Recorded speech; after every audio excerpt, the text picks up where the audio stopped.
Welcome to the Forensic Science Center. My name is Samantha. I'm the receptionist here, and I will be interviewing Mr. Jeremy Rosario Maldonado. He is our Latino artist here. We are featuring his pieces in honor of Hispanic and Latino Heritage Month. So Jeremy, tell us about yourself and your Latino heritage with your family. What's your story?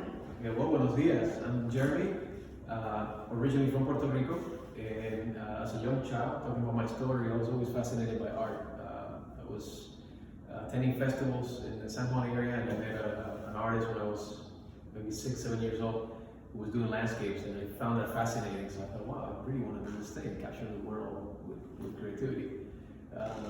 In regards to my platform in arts, I was lucky enough to be part of a middle school, high school program in Puerto Rico. It was a school in Santurce called Central High School. So during the middle school years, what they do is they expose you to a lot of experimentation in the arts, where you get to learn about drawing, painting, printmaking, photography, etc., with the intentions of really help you hone some interest in a particular area. Then when you go into the high school, you get to focus in the lab. And in my case, I pursued painting under the direction of Mr. Cruz, who was really amazing program with tough assignments, tight deadlines. So we were up all night working on things pretty often. On top of that, you also had to balance the academic life, which was science, math, and all those things. Central High School, because of the quality level of the work, a lot of colleges from the United States used to go down there to recruit students, and that's how I ended up in Ohio. I wanted to pursue a dream of becoming pursuing a creative career, I should say. That's so cool. That's amazing. So what inspired you to start working with, or have been working with, Latino art, such as this piece? Could you tell us about this piece? So that's a great question. I think because of my heritage, which is really unique, and as you know, the ecosystem of Latino culture can be really complex. You have, the Caribbean background, you have the Central America, South America, and each particular geography, they carry some uniqueness into the art, colors, themes, etc. So this particular series that I'm presenting today, they had to do with the flavors and the aromas and the colors of a couple of areas where I was growing up. This one, for particular, from the theme perspective, is a building out of the San Juan called Los Hijos de Borinquen, and it's in the San Sebastian Street, if I recall correctly. But as a kid, every year you go to the festival, and the one thing that I love from the location is the beautiful blue pavers in the road that were brought from Spain and paved the streets of the San Juan, for those of you who have been there. But also, interestingly enough, in the second story of the building, there's a big Puerto Rican flag painted on a piece of wood, I believe, I recall from those years, and the flag of the town of Lares in the first story of the building.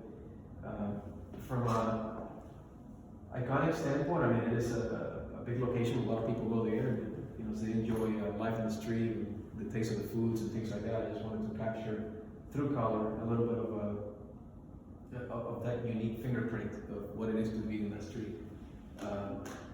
I've always been big into experimentation, so for those of you who know my art over the years, how it evolves, this particular time in my life, I was playing with juxtaposition of colors to create vibrancy.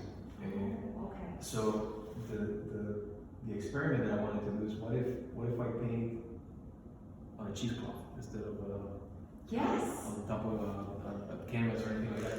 And the idea really is, can we use pigment and chroma to build an image? So as you take a closer look at this, the building was really built out of juxtaposing multiple colors. And this is a mixed media piece. I used silkscreen inks that I had to mix with lard and oils by hand to create those really bright pigments. But as you get closer, also, you can see that there's a transparency to the piece. If I put this against the light, and it's just beautiful. I find it a really good analogy to life in the island. you know, the colors and the transparency and the uniqueness that made that island a unique place.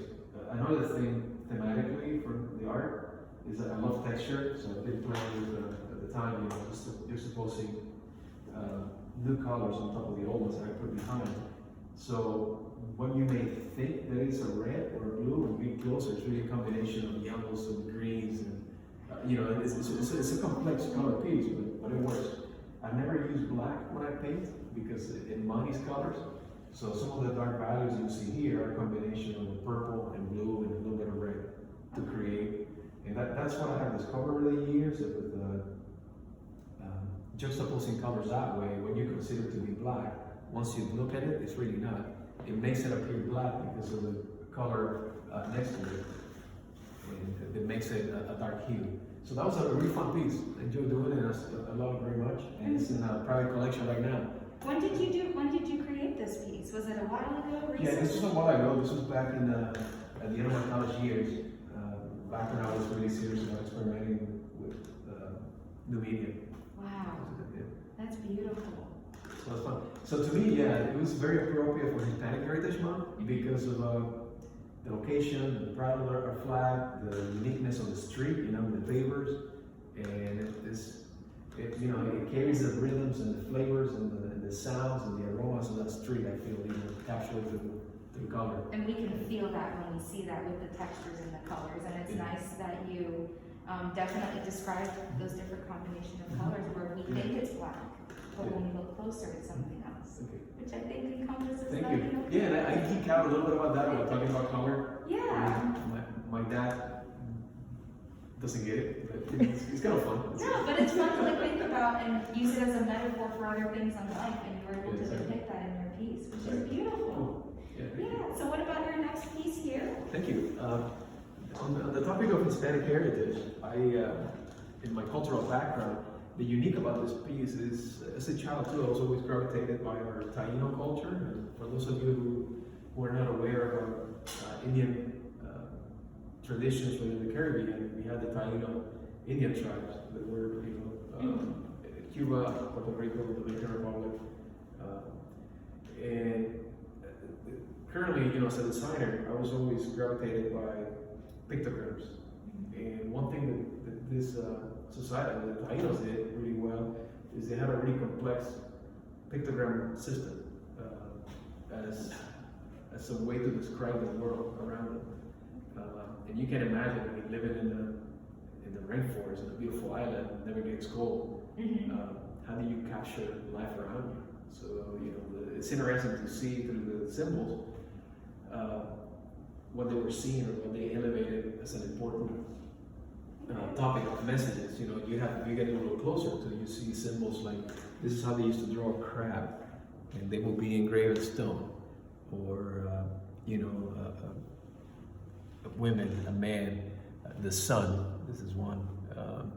The little frog, el coquí, which is a really unique frog that is in Puerto Rico, and it has a very distinct sound all night. So when you're there, it's a magical night because of the sound of this little frog singing all night, I guess. So thematically of this one, I wanted to just capture our Taino culture in the island of Borinquen.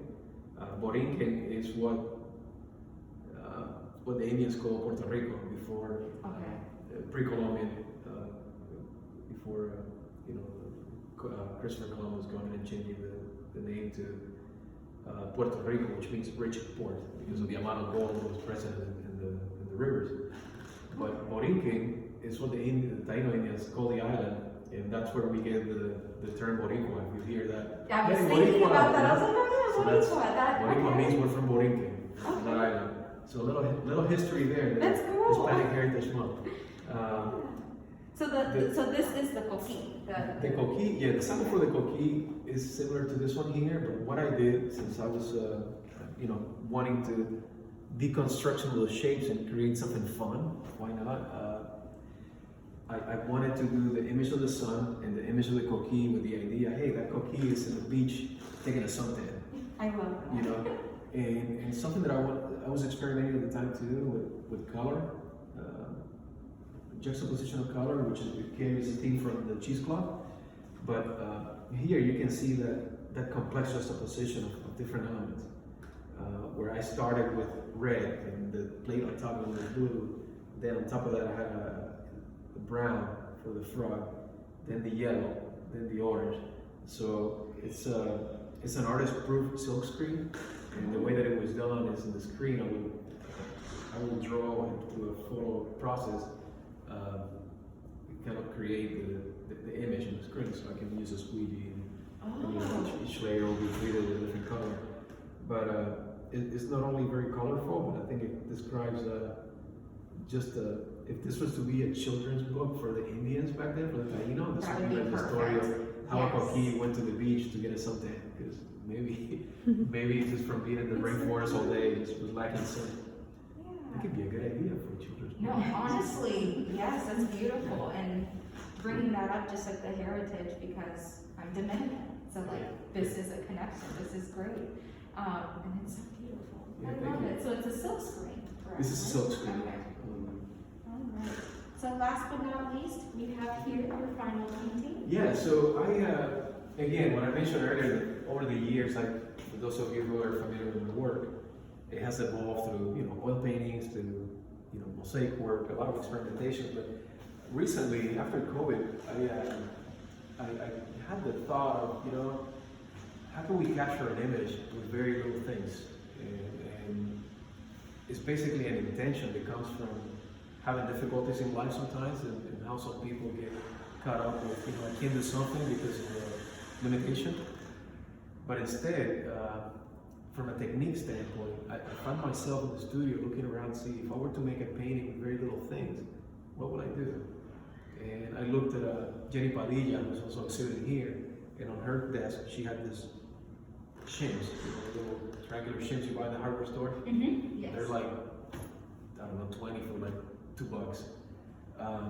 And I had ivory black and titanium white, and I thought, what if I'd start painting with those two colors and a shim, a little spatula, just as a way to say, hey, we can create something meaningful out of little, if you think about it. So this is a portrait of her dad, Don Vitín. He's from Catania, and I was really inspired by his story. He, I love people, and I always like connecting with their stories, and I wanted to capture him. So he grew up in the town of Catania. He was homeless as a child, living in a boat. During his teen years, he was able to go to New York City and had a very successful life. An amazing gentleman, but I wanted to just capture the simplicity of our Puerto Rican determination, I think, through the way that the strokes are captured using the shim and the palette knife. So it's a really simple piece, but it's full of directional elements that really read the form, and I was able to capture him too, like looking down, being pensive. It's a different expression, different dimensionality to the work. And since then, I have done a couple more pieces with the shim and the palette knife, and it's a different attitude, because you're really, the way that you use it to read form it's a different discipline, yeah, right? exactly. Wow. So you just experiment with different techniques, different mixed media. So you don't discriminate. You do all of it. No, I think that's part of the creative adventure. And I think a lot of the artists that I like when I was growing up, they had the ability to move from different movement to another one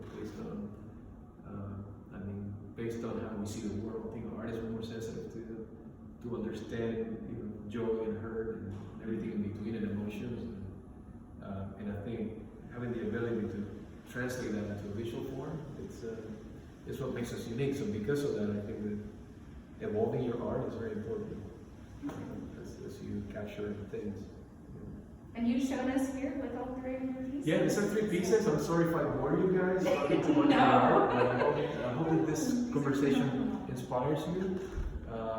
And thank you for giving me the opportunity to share some of my, Puerto Rican culture work. I'm very grateful to Central Ohio. I think it's an amazing place, and I'd like to think that by sharing some of these ideas and my art and involvement with the community, that we can create a stronger tapestry of where we're heading, which is beautiful. Bring our community together. Well, thank you so much. Thank you. We appreciate your participation and us featuring your pieces. We are honored to have your pieces here. Awesome, thank you. Nando, we do